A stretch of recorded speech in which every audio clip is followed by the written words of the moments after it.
welcome to In the Rising podcast. My name is Bettina Brown, and I am the host of this show.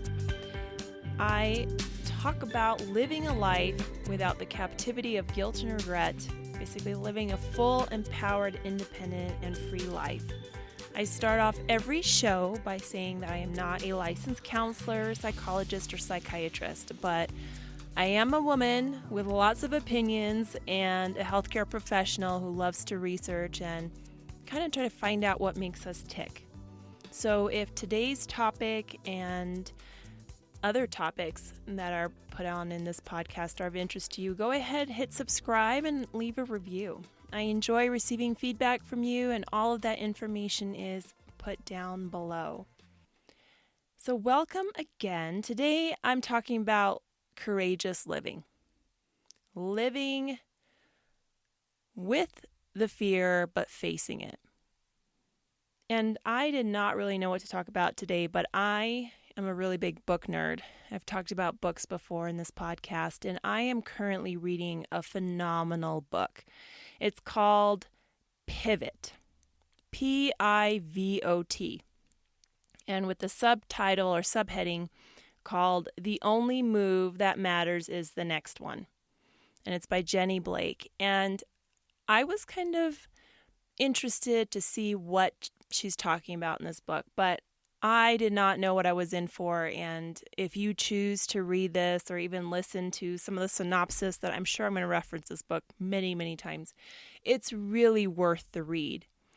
And it does put into play or talk about living a courageous life.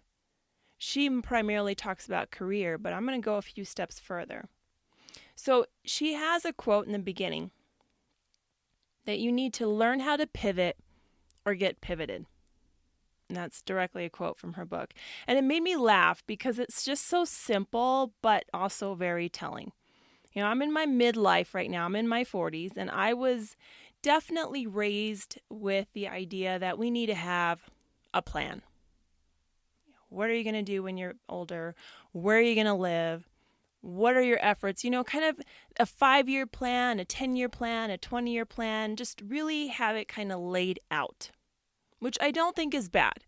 But plans were definitely part of my upbringing. And I would say even in my college years, they would even talk about, well, what are you going to do? What are you going to do? What's the next thing? It was always about what is the next thing.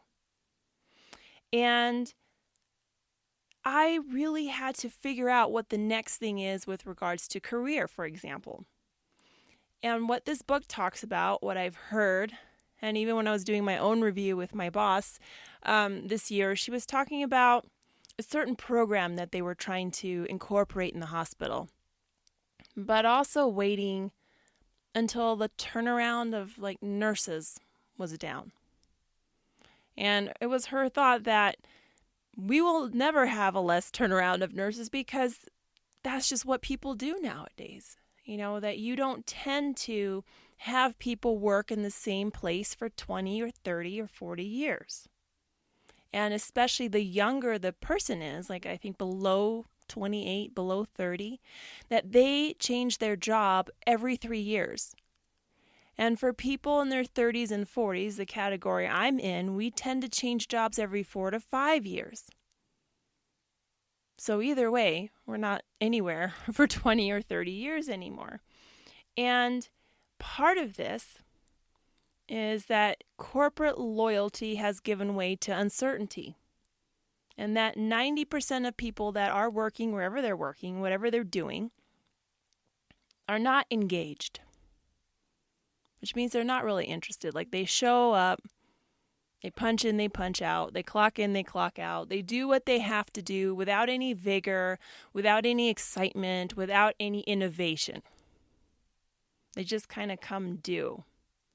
And a lot of companies are now doing employee engagement surveys. And I'm pretty familiar with this at my last position. That, you know, we're having the employee engagement. You have to answer it. And you would have a pizza party if everyone answered it. Everyone from the department did something. You would, you know, they're just trying to get engagement to do the employee engagement survey. And I think it helped figure out, and between the book and just kind of thinking about the next things I'm going to talk to you about today, it really made me think about how can we all live more courageously and fulfilled in the area of our career, in the areas of our employment, in what we do with the majority of our day. And a lot of us would love to, work part-time or, be a trust fund baby, but that's not something we can really generate. Most of us are going to have to do something. And I'm still in that category. I would love to do some other things for the majority of my work week, but I'm here and, employed, but I'm also happily employed. So I wanted to talk today about what can we do to face what we do for 40 plus hours a week. For a lot of us, and you add some commute time, we're talking upwards of 50, 55 hours a week. How can we live more courageously and fulfilled in that? So that's what this book talked about, and that's what I want to cover today. So one of the things that this book also talks about is that you have to be in a place where you can enjoy calculated risk. Now, risk and enjoyment, I kind of envision them on the opposite ends of the spectrum. They're just, risk is not something a lot of us enjoy, or we think about risk takers, the ones that decide to jump out of perfectly good airplanes or want to, drive 100 and something miles an hour in the middle of the city. It's just that kind of risky behavior. And there are others of us that we're just not designed for that. But there is a little bit of risk with everything. We may forget about it. I believe that we may just negate it, but it's still there. And so, why is this so scary for us when it comes to making a living? Do we want a 6-figure job? Do we want to live or support a nonprofit? Should we start one? Should we go for a higher degree? It's going to cost a lot of money. I'm going to be in a lot of debt. What's the cost-risk ratio? And whatever that ratio is, which I have never calculated, not one time in my life, it's just kind of theoretical for me. But whatever it is it something I can live with?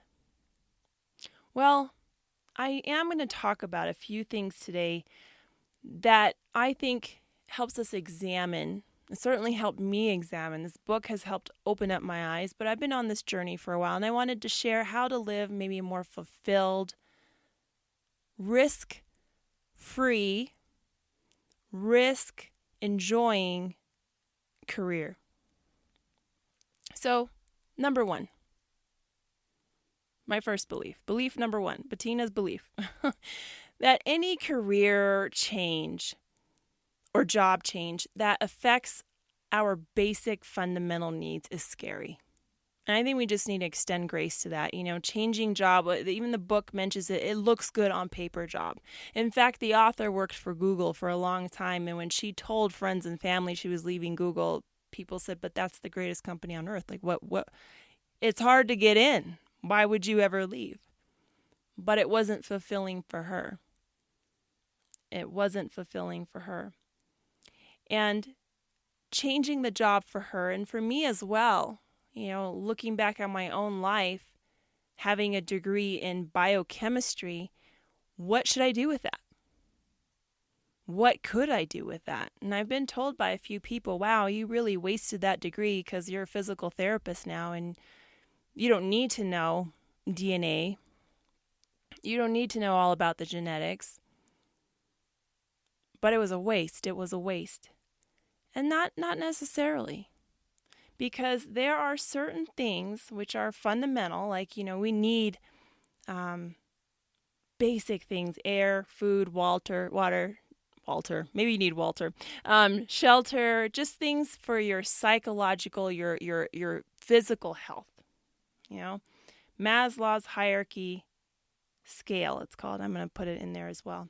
And you need this. And so when you have a job that can risk the basic needs, it's scary. And that's when you are also judged by sometimes your family and sometimes by yourself.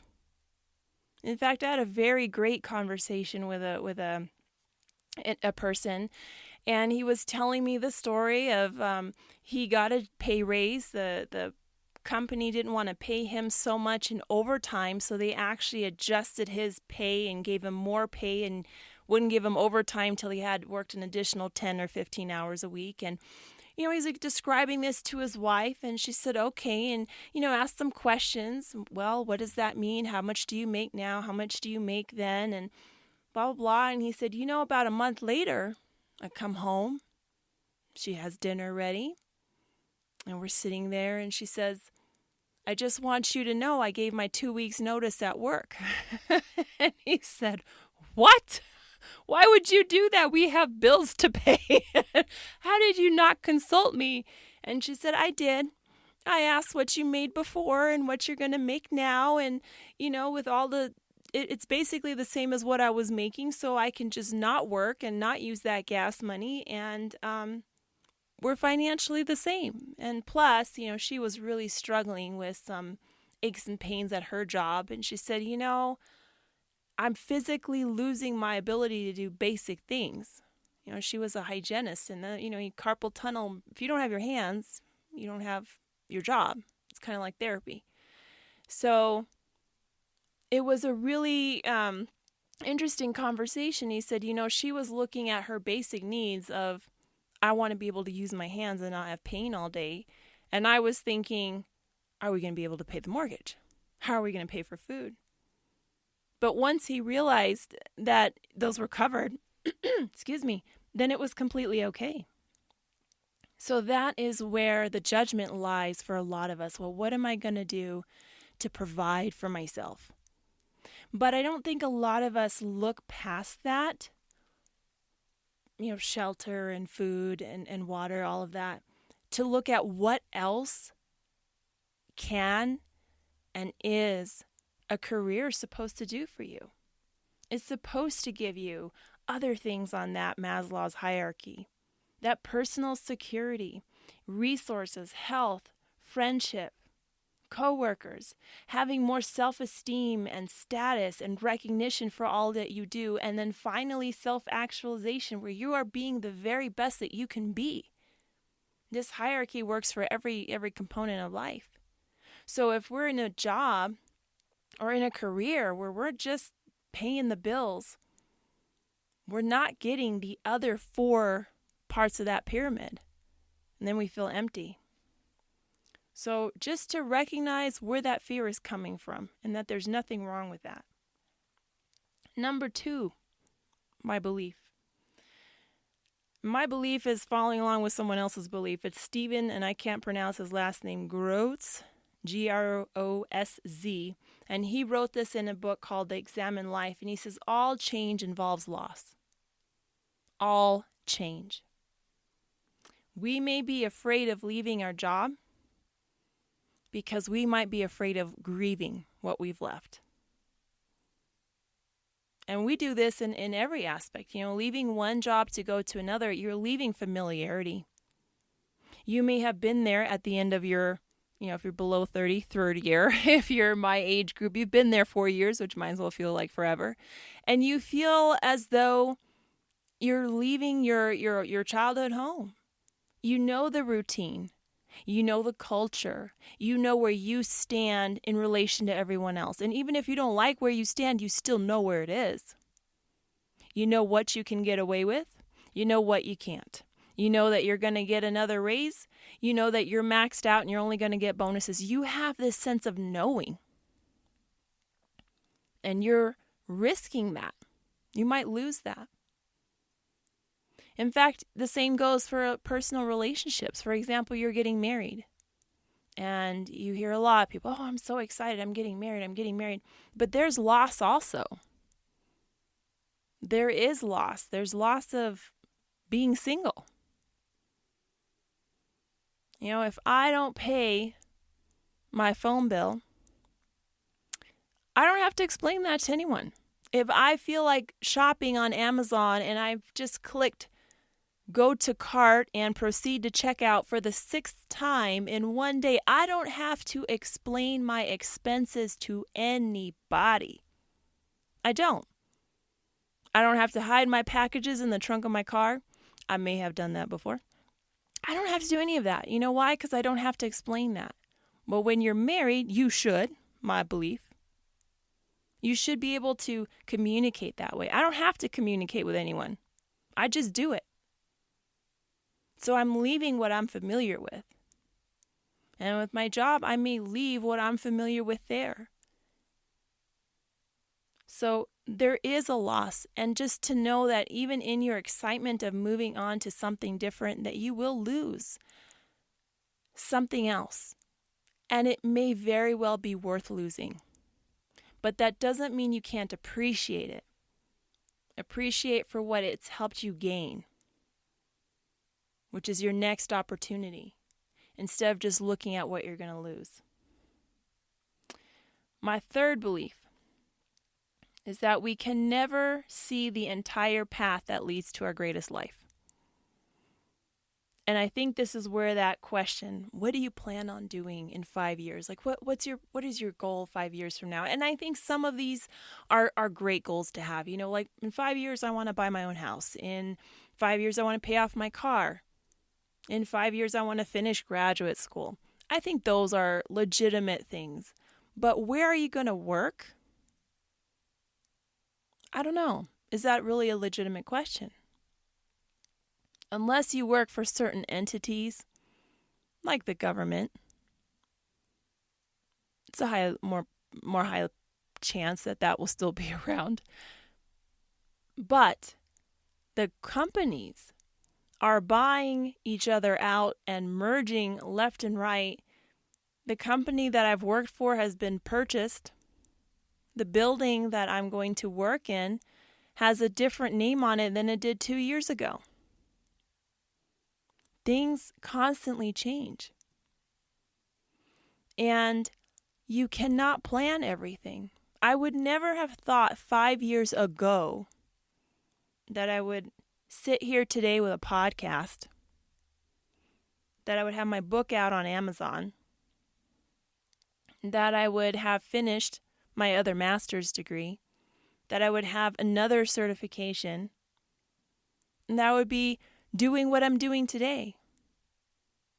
I would not have been able to predict those things. So I've had a lot of changes. And yes, I believe in goals, but we can't see the whole picture. But that whole picture comes to fruition one move at a time. And so trying to see everything at one time is just, it's not possible. It's not healthy. I think that's where this title comes in from her book, Jenny Blake, is that the move that matters most is the next one. We just don't know. And it goes back to another quote from Steve Jobs where he talks about looking at your life. And he goes, you can really only connect the dots well looking backward. And we know we have dots out ahead of us. We know we have dots in our career, but we don't know. Maybe, one merger happens and then poof, that dot has been moved out. Or there's been something else happening that has made you switch your dots. And that goes on to my fifth belief. Crisis versus a pivot. And what's the difference? Well, I think a crisis is something that completely changes your world. Divorce, disease, going to work one day and then 10 minutes later coming back home because you've been fired. Driving to work and having a major car accident. Your car is totaled and so are your legs. Where pivots are more small changes that continue to happen, that allow us to have greater challenges and impact. A pivot is getting another certification. A pivot is studying the market so that you can slowly begin to do some trading yourself or to just have a little bit better understanding when you're speaking to an advisor. I mean, it is your money. Looking at what business you want to start, looking and doing the needs assessment, How can I generate a little bit of money on a continuous basis?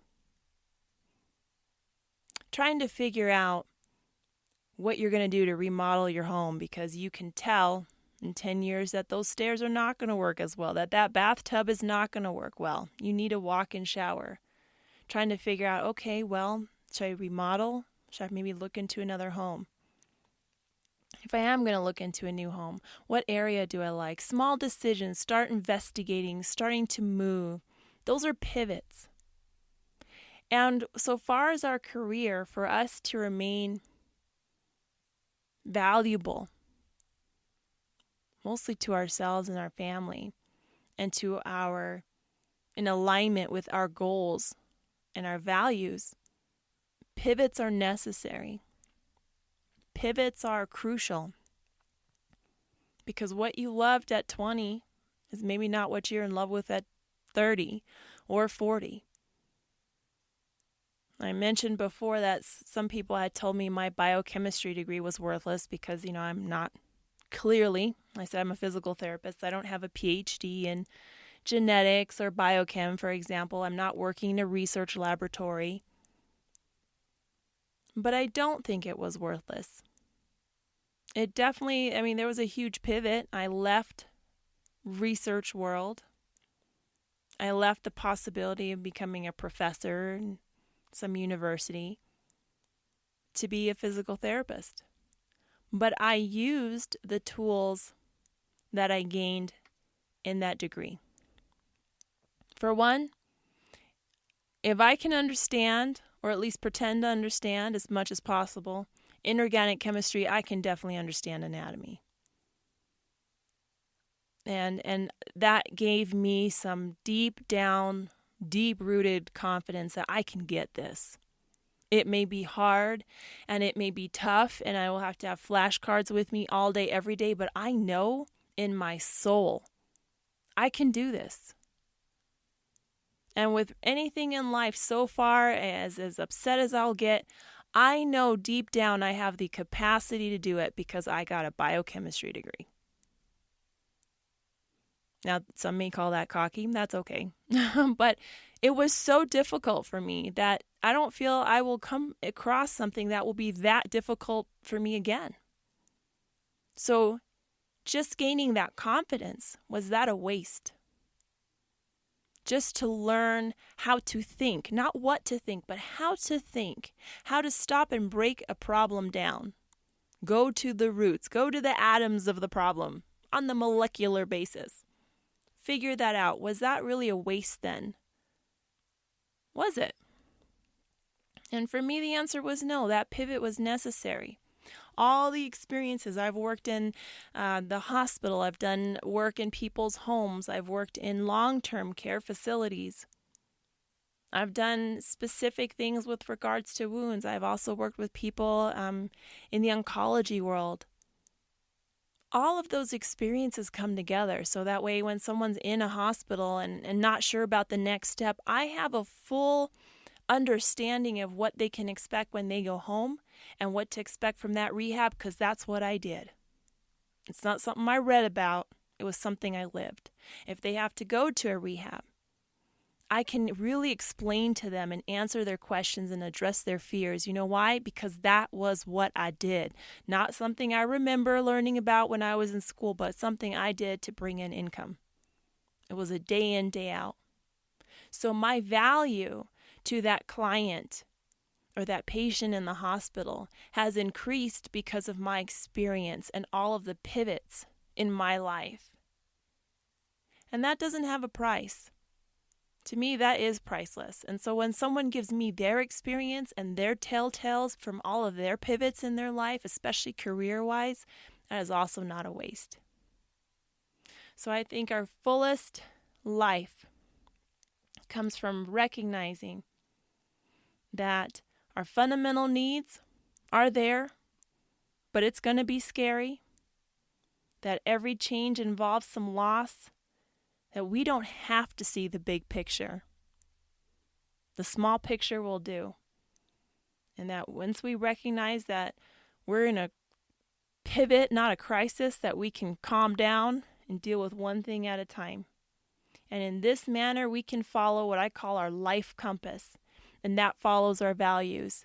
And with that, all of our career moves that follow our values, which change at, time to time. Your values are different when you have children versus you don't, versus you have young children, versus you have older children. And that way you can make a life that's fulfilled for you, because you are the only person you have to ultimately answer to, because you know you can't lie to yourself. Well, that is going to sum up today. Thank you for listening. Thank you. And I would just like to say I appreciate your time. I hope you found this episode valuable. And if you did, go ahead, leave a review or subscribe. And I will keep in touch with you next Tuesday. Let's keep building each other up.